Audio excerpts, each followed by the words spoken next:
Hey folks, trying to figure out which hat to wear. Sometimes we are known by the hats that we wear.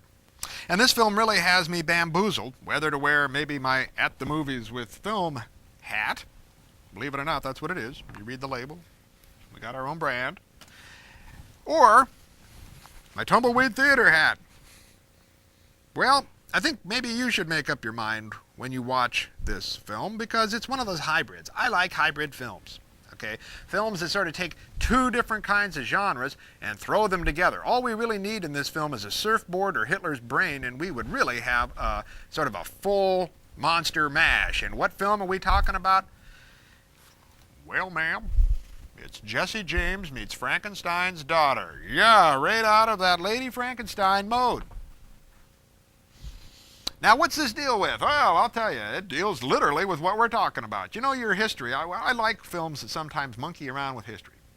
Well, Jesse James, after that Northfield raid, in this film, he sort of goes down to Tennessee and sort of cools his heels for a few years. Okay? And after that, he kind of heads down to Mexico territory, and he's got this wrestler guy. This Cal Boulder is the guy who plays him. What a great name for a strong man, Cal Boulder.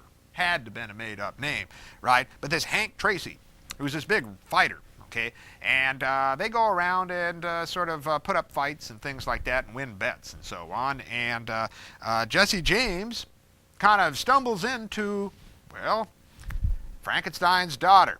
Frankenstein's daughter is there with another, her brother, who is there to help her sort of do experiments down there kind of on the Mexico border.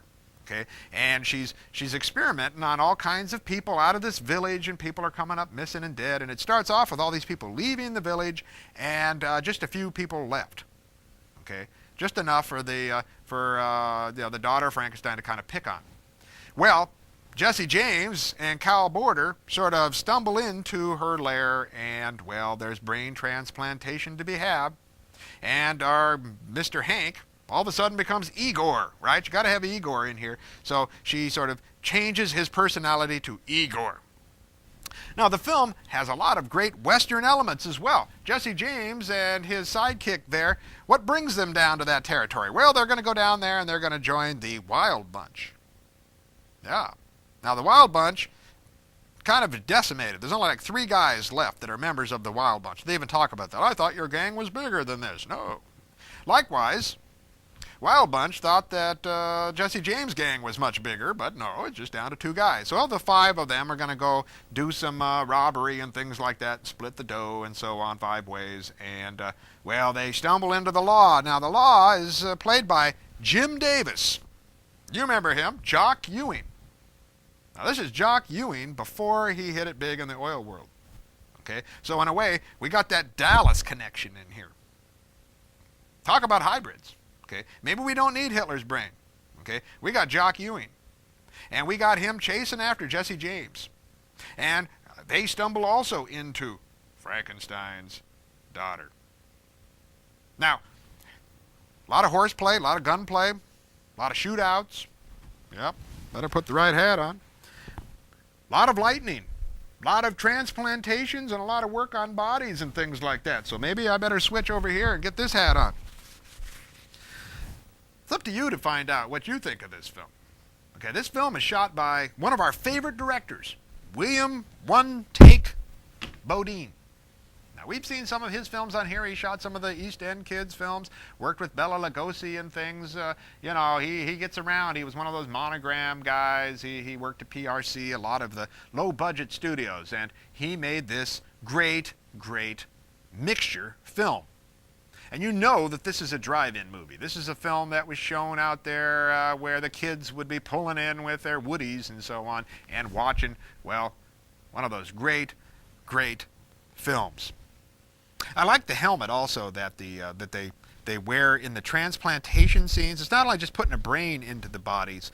They wear these weird, what they've done is they've taken army helmets and painted them red and yellow, put red and yellow stripes on them, and they somehow can transfer energy and mental thoughts into the monster and so on. And it kind of works for me. Reminds me of the helmets that they wore in the Gamma people, and also those great metal colanders that they did, and they came from outer space. Remember that great movie? Well, I think you're going to enjoy this.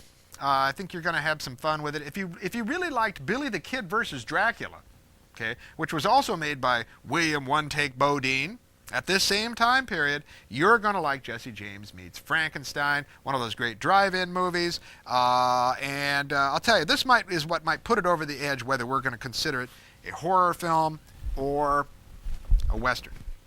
This film was shot in Corriganville, in the Simi Valley, California. Now, Corriganville was Crash Corrigan's, he gave up a lot of land over to people to go ahead and make Westerns out there. Okay, remember Crash Corrigan, Ray Crash Corrigan, one of the original cowboys of the 30s and so on. Corriganville was a place where a lot of Westerns are shot. Well, this monster sci-fi Western, without any surfboards, because there's no ocean visible anywhere. If there was, surf's up. Be great to see Cal Boulder on a surfboard. But as it is, we're going to enjoy it. Roll 'em, Smokey.